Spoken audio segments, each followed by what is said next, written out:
Jazzcast Pros. I always talk about how there are a million ways to start a business. If you want to start a business, I honestly believe that you can. I have built my business with an online platform, and for the first time on High Vibe Table Talks, I bring in a guest who has a brick-and-mortar location. She actually initially started as a virtual business and made the switch. So today we're going to talk with Jess from Shine Fit Co., which is a fitness studio in the downtown Toronto area. And she's going to tell you the nitty gritty about having a brick and mortar, why she made the switch, the benefits of having a brick and mortar location, and maybe it could be the right fit for you. So without further ado, let's get into this conversation with Jess. Welcome to High Vibe Table Talks, the podcast to help you, the cautiously ambitious woman, remove mental barriers and take action now so that you can achieve your high vibe desires. I'm Rashawn, your high vibe curator, cheerleader, and accountability partner. The growth journey can be a roller coaster ride filled with highs and lows, expectations and disappointments, fear of the unknown. But here at the High Vibe Table, we take big dreams and break them into small action steps that can transform your life. I am very excited for our guest today. Welcome to the show, Jess. Thank you so much for having me, and thank you for listening in. So my name's Jess. I'm based in Toronto, Canada, and I started my company when I was in undergrad, or if you're American, college, as you guys probably call it. So I started my company when I was in university and have grown it ever since. I decided to go full-time with it right out of undergrad, which was seriously gutsy move. And I'm sure we'll talk about that more later. But now today I own a women's fitness studio. It's called Shine Fit. And the primary ideal client we serve is an ambitious woman in their 20s or 30s, typically before the pre-kids stage of life, who maybe struggles with people pleasing, perfectionism, overachieving. And a lot of times that translates into your relationship with fitness and how you treat your body. And a lot of times that becomes a really negative and toxic relationship where you're really hard on yourself, hard on your body, no matter how much you exercise, it's never enough. It's never good enough. And so me and my team really work to change that relationship with fitness. So it can be something that adds to your life and makes you happier instead of taking away. And I love that you incorporate, you start with the mind first. The movement part of it is a byproduct of it, but it's really about the relationship we have with ourselves and with our brain and with all the relationships between how we are as a whole human being, not just, are you exercising enough? Exactly. And a lot of the times we think it's about fitness, but it's about something so much deeper. And there's a statistic that 80% of North American adults do not get enough exercise. Enough is defined as 2.5 hours a week. So why are only 20% of people getting 2.5 hours a week of exercise? It's not because you don't have 2.5 hours a week. It's got to be because of something deeper. And the other statistic that really grinds my gears is that only 2% of women believe they're beautiful. 90% of women don't like their bodies. So there's a huge discrepancy there. And unfortunately, with the way so many of us are conditioned with unrealistic beauty standards, with diet culture, with toxic fitness culture, we're told that, the only reason to exercise is to change the way you look. And it creates this really terrible narrative and this negative mindset around something that has the power to add so much to your life, which starts with the mental benefits, which starts with energy, with more productivity, with letting go of your stress, with better relationships, right? I could go on. And I don't need to tell you, I know if you're listening to this, you're very highly educated, you're very smart, you know that exercise is good for you. So I don't need to convince you of that, but it's crazy to think about how far we have to go in terms of fitness and unrealistic beauty standards. Mm-hmm. Definitely. This podcast and a lot of my guests are focused on entrepreneurs, entrepreneurship, but I realized that I don't think I have any guests up until this point who have a brick and mortar, which you have. So you have a physical space, and you said you started during the pandemic. And so you were initially virtual, and you have now switched to a brick and mortar. So can you tell us a little bit about why you made that switch, what it looked like, and kind of that part of it? Yeah, absolutely. And it's interesting, a little backstory if you're listening in, how we actually connected was because part of that was you used to work in fitness and run a Pilates studio, right? And so you're the first to be able to advocate that the connection of in-person fitness is unlike anything else. When you go into a room and you're moving with other people, you're doing it together, right? All different ages and stages and abilities, that you do this thing as a team. You feed off of the energy of the other people there. And it really is the most like electrifying experience. And that's what I initially fell in love with 8 years ago, right?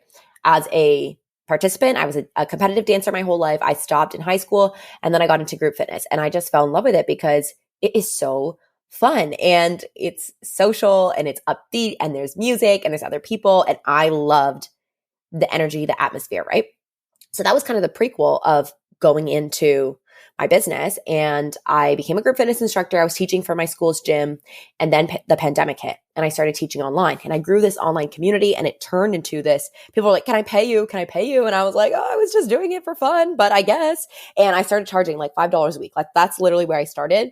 I had no intention of starting a business or scaling a business. I was thinking about, at the same time, I was doing my business degree. I was in business school and thinking about what kind of career path do I want. I didn't really want to go corporate, but I really didn't know. Like I knew I was passionate about fitness, but I didn't think you could have a career in fitness.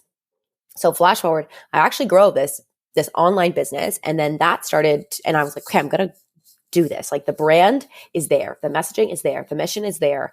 The actual business model was not there. And that's where I really struggled. And then coming out of the pandemic, what people wanted was not online. It was not live stream anymore. And I just knew I had this amazing message, this community, this format, this brand that more women need it. Like 90% of women don't like their bodies, and that's just not okay. And so that began the transition into bricks and mortar. And I think a unique kind of a story is how I grew the bricks and mortar is I very much bootstrapped it. And I have bootstrapped this entire business. It wasn't until like 9 months ago that I actually got any sort of serious funding.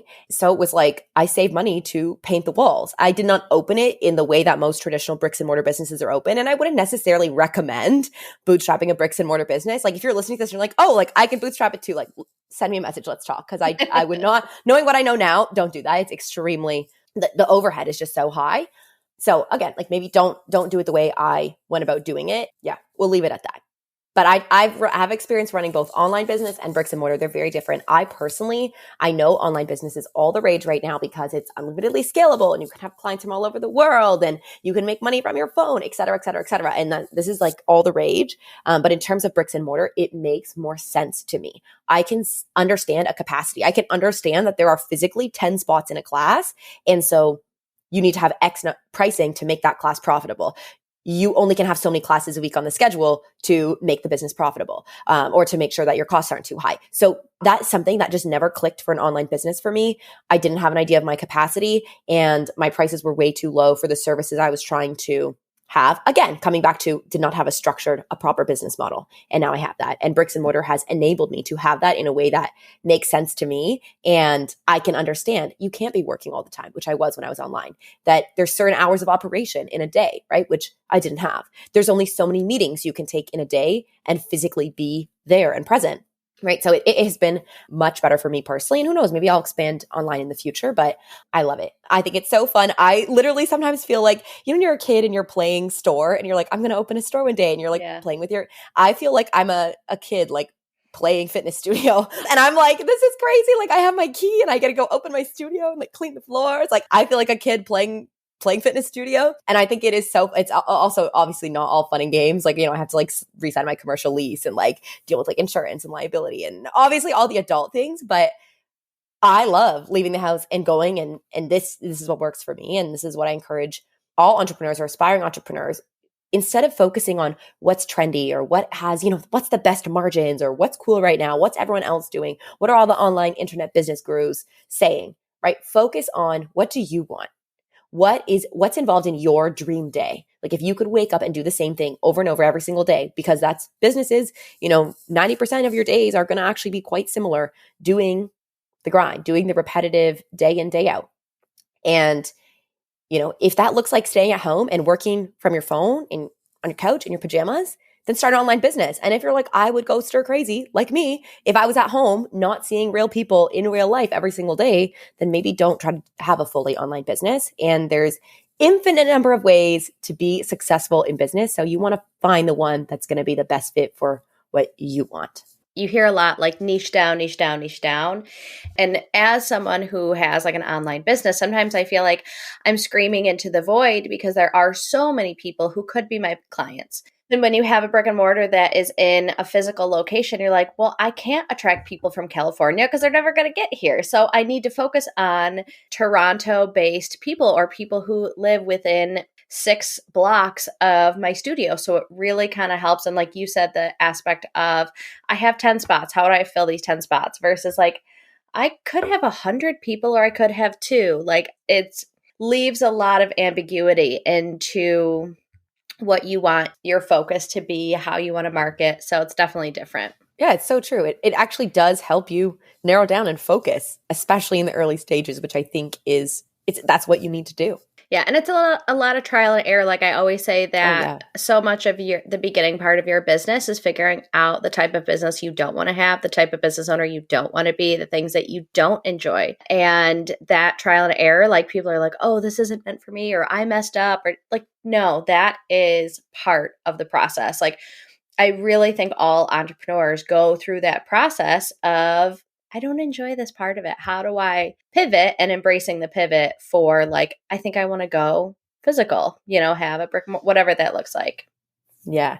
And I think with that, we're conditioned in school. Like if you get the answer wrong, that's a failure and that's a bad thing. But you need to flip that script because every single time you figure out something that doesn't work or doesn't work for you, it leads you closer to what ultimately is going to work. And we have this, it's so easy to watch a 15-second Instagram reel where it shows 4 years ago, this is what my business looked like, and this is what it looks like today. And it gives us this idea, whether explicit or implicit, of fast success and overnight success. But if you look at 4 years, sounds okay, 4 years, like what's 4 years? That can be short, that can be long, but that is 1,460 days. That is 1,460 times of showing up and figuring out what works and what doesn't. And building something takes time. It takes so much time. Like I'm 4 years in and it's still not where I want it to be. Or, we focus this idea of the gap in the gain. So how far you've gained versus the gap of where you want to go. And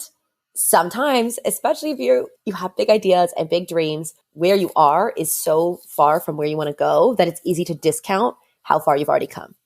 I love that. On my community calls, every week we celebrate a win and a lesson because it's so easy to look ahead of where you want to be, but like reflecting back on how far you've come in the last week, in the last month, in the last quarter is like so imperative. So that's a perfect transition. You just hit 4 years in your business. Congratulations. And I would love to hear something that you're most proud of, which again is something that tends to be taboo of like, I'm so proud of this. It's like not boasting. It's not bragging. It's like, we did the damn work. So let's talk about it. So what is something you're most proud of in the 4 years of owning your business? I would just say being here, like still being in it. The fact, like it's such funny timing. So our 4th birthday was this past week and that was 4 days ago. And I had the biggest birthday party, the biggest celebration. And there's certain years when, like, for example, the first year, making it to a year, I was so proud and so excited. The second year, like I was struggling so much. The business model was not there. I felt like I was failing constantly. My mindset was terrible. Like I was not in a good place and I was not actually excited. I didn't feel proud of myself celebrating that milestone. And third year was a lot better. But this year I was like, wow, you get to choose how proud of yourself you are. And that has nothing to do with what the accomplishment is on paper. It's how you feel about it, because you can achieve all the things in the world and still find ways to pick yourself apart. And I did that for a really long time. Like speaking from personal experience, I would not recommend that strategy. Like celebrate all the wins, big and small. And I think for me, the thing that I'm most proud of is actually just being here, making it through 4 years, having the determination, the tenacity, the drive to keep going when I thought I couldn't, when I thought it was impossible, when I didn't know what to do. That to me is huge. And I would say in terms of external accomplishments, like it's the people, it's the lives changed. We've worked with over 1,200 women easily that I can count. That's not including like events and free classes and, anyone who's seen stuff on socials. So to think of how many people have been impacted in a positive way from what I'm building, that is something that if I had to close down the business tomorrow, if I got no money, no awards, no recognition, but I had those stories of people whose lives, whose confidence has changed, whose relationship with fitness has changed because of Shine, that's an accomplishment that nothing can take away. And I love like you sharing that part of your story because like when you were first talking, you're like, I get to show up to my fitness studio every day. I feel like I'm playing fitness studio. And there's a messy middle part of it because I don't want people who are entrepreneurs to have days where they're like, why am I doing this? And feel like, look at all these people who love being in their business all day, every day. It's like, that's not every day. It's not all sunshine and rainbows. Are parts where you're like, what the F am I doing? Like, what? Can't I just go sit in a cubicle and someone tells me what to do?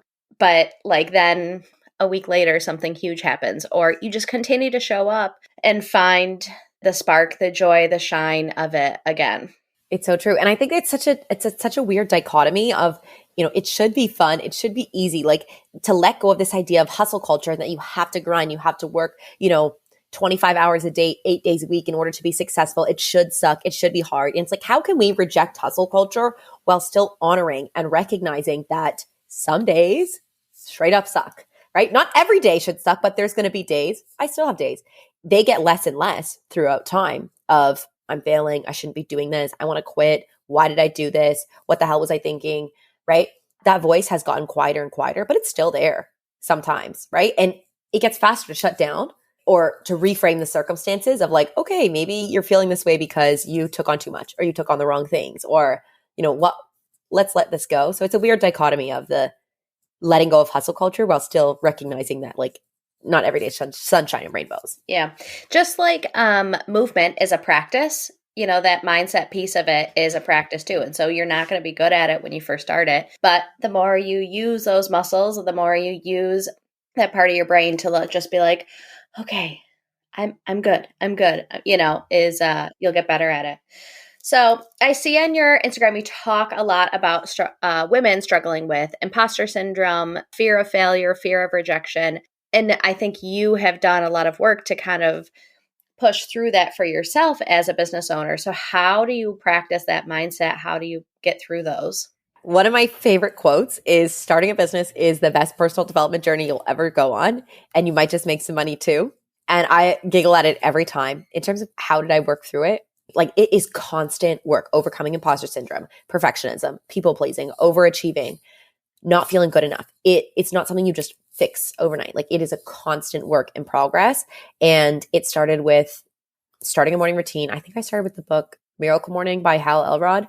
And so I started this morning routine. I decided I'm going to start getting up early. And I've kind of adjusted it over the past 5 years of what kind of routine works for me. But I find when I make that time, when I set aside that time to get up and have an hour to myself in the morning, my day goes better consistently. So I will read, I'll get up, stretch, make my coffee, then I'll read something nonfiction. So it's usually some kind of self-help or business development, personal development type book. And I'll read for, anywhere from 10 to 25 minutes. And then I will journal, have some quiet time, and then write out, my goals for the day, my to-do list for the day. And then I'll actually start my day. And I would say the biggest thing of working through the people pleasing, perfectionism, imposter syndrome, etc., is it's the reading and the journaling. It's doing that work. Of course, therapy as well helped. But I would say the biggest thing is, you're in therapy for an hour a week or an hour a month. This is work you're doing an hour a day, every day. So the results compound so much faster when you're in this and you're conscious of, I don't want to be so hard on myself anymore, right? I want to be able to celebrate my wins genuinely. And so that's where the work is. And it's like hard work and soft work. The hard work is like, that's a workout when you're showing up and you're like dripping in sweat and your heart's pounding and your muscles are burning. That's like physically hard. This work, it's not physically hard, right? It is soft. It shouldn't feel strenuous. And so sometimes if we've been so in the hustle culture of change or transformation should feel like hard work, right? Business should feel like a struggle, a grind. It should be hard. It's hard to accept that the soft work is just as important and impactful. Yeah. And a lot of what you talk about, like from the beginning all the way through now, is like turning within. What does internal Jess say? How does internal Jess feel? What does internal Jess want? Like, not about the accolades, not about what others think, but how can I speak to internal Jess and feel good about internal Jess? So if someone would like to incorporate movement back into their day-to-day, but maybe they've been off for a little while, I talk about it in my community, but ever since having my daughter, I really have struggled to get back into that routine and like find something that I stay consistent with. So where should someone start if they're kind of in that space? Yeah, great question. I love this question so much because majority of women we work with are getting into fitness for the first time or getting back into fitness for the first time in a long time. And I would say the first one, consistency and perfection are two different things. You're going to set goals and set intentions of how you want it to go. And you have to remember that if, say, you want to do something 3 times, like a dedicated workout 3 times a week, consistency is some weeks it's 2, some weeks it's 4, some weeks it's 3, some weeks you miss a week entirely, then you get back on. Like that's being consistent, showing up over time. Perfection is 3 times a week, every single week. And so a lot of us say we want consistency, but we're actually aiming for perfection. And then we get so hard on ourselves when we don't hit perfection. And the reality of it is you're never going to hit perfection. So aiming for consistency, that's the first one. The second, we'll go through 3. So first one, consistency and perfection are 2 different things. The second one, you have to find something you like. If the activity is inherently enjoyable, if you're not a super social person, don't go to a group fitness class, right? If you are a super social person, maybe don't aim to go to the gym and put headphones on because you get the reinforcement and the positive affirmations through the social interactions, right? So find something you like. Ignore what, everyone online says, you should do this, you should do that. Anything where you're moving your body, you're sweating, your heart rate's getting up, and you leave feeling good, that counts as activity. That counts as exercise. It doesn't have to be the most intense thing ever. If you don't like lifting weights, don't lift weights. Like find anything, right, that you actually enjoy, where you look forward to going. Maybe there's a social component, right? Then you feel good after. It makes you naturally want to do it again. You create a positive reinforcement cycle, and it creates a loop where you get excited, you do it, you feel good, you want to do it again, and you get in this positive cycle. If it's a negative cycle, say you don't like lifting weights, like I'm doing a 5-day-a-week lifting program. Ugh, I don't want to go. Okay, fine, I'll go. Or I didn't go. You feel bad. You're like, I said I was going to do it. I didn't do it. It demotivates you. Why did I commit to this? Okay, I'm going to try to do double tomorrow. And you just end up in this negative loop. So put yourself in a positive affirmation loop. And the third thing, so consistency and perfection are 2 different things. Find something you like. And the last one is be realistic with your schedule, right? If you're trying to get back into it and you decide to do a 5-day-a-week marathon training plan and you haven't exercised in 5 years, like be for real. Be for real. You want to set yourself up for success. And maybe that's the eventual goal, but we want to take a baby step, something that doesn't feel so scary and so hard that when you jump in, you want to jump right back out because it is so intense. How much exercise you need is 2.5 hours a week. So break that up 30 minutes a day, 5 days a week, 40 minutes a day, 4 days a week, 50 minutes a day, 3 days a week, 20 minutes a day, 6 days a week, whatever works, but try to get that 2.5 hour mark. And if you're hitting that 2.5 hours, that is how much exercise you need to build strength, build endurance. That's honestly, I get about 3 to 4 hours a week total. And I train like an athlete. Like I've been training like this for 5 years. So it's less about the amount of time and it's more about being efficient, being smart, doing something you like, doing something that creates a positive affirmation loop, because it does not have to be hard and you do not have to sacrifice other parts of your life. If you're investing this time, every other area of your life is going to get better. So view it as something that's adding to your life, not taking away. Find something you like, be realistic with your schedule. Yeah. What's so cool in talking to entrepreneurs is like how different parts of this self-growth journey seep into like other aspects. Like those are great tips as entrepreneurs as well. Like be realistic, find something you like. Consistency and perfection are not the same thing. Like even showing up to social media, consistency and perfection are not the same thing. Like those are great for movement and they're great tips for building a business. Jess, are you ready for the lightning round questions? So ready. All right. What is a must-read book? Rich Dad, Poor Dad? Yeah, Rich Dad, Poor Dad by Robert Kiyosaki. It's a personal finance book. And it will get you thinking about work and business in a different way. What does creativity mean to you? This comes down to the letting your inner self shine. It honestly comes down to authenticity, because if you are afraid to share your opinions and your ideas because you're afraid of sharing yourself with the world, like that's what creativity is. So again, anyone can be creative. Everyone is creative. It's a matter of, are you willing to share that with the world? Mm-hmm. What is the best piece of advice you've ever received? Don't focus on the money. Focus on something you love and something you can be the best in the world at, and the money will follow. What is something that's on your bucket list? Probably something travel related. One of my goals is to do a bucket list, like quote unquote, like once in a lifetime trip or experience every year. And I've been doing pretty good so far. Cool. What is the coolest shit you've done in the last year or are currently working on? Ooh, okay. Subtle plug here. This is an idea I had like 2 or 3 years ago. And I finally said, I'm doing it for Shine's 4th birthday. I'm launching. It's called Shine Stories. And I launched it as a podcast. And I interviewed 10 leaders in our community to tell their Shine story, to talk about, because Shine started with my story of how I transformed my relationship with fitness and with confidence. And then people got inspired by that and joined it. And that's how the brand developed and the mission develops and everything. And so I'm like, but it's not just me. There's, hundreds of other stories of women who have done the same thing that are so inspiring. So I picked 10 and I launched this podcast in a matter of like 2.5 weeks, 10 episodes recorded and published, and I dropped them all at once. If you're looking for the inspiration to change your relationship with fitness, if you're wanting to think about fitness in a different way, if any part of this episode, you're like, wow, like I really love the way that you talk about fitness, about confidence, about your body, go check it out, go listen to it. And I'm just so geeked. I think it's super cool. And honestly, I sat down to do it. I couldn't believe I waited so long to do it because I recorded it on an iPhone. There was construction going on in the other unit. Like, all the things that could have went wrong, went wrong. But we did it. It turned out, and it inspires me. So I hope you check it out. Perfect. Thank you so much. Where else can people find you? I know you're pretty active on Instagram. Is there anywhere else where you show up where you want to kind of direct people? Yeah. Head to Instagram. I manage my account personally. It's at Jess Takamoto Fitness. I'm sure it will be linked. Send me a message if you listen to this podcast. I'm on there every single day. I vlog my day on my stories. So can't wait to chat with you. Thank you for having me, and thank you for listening.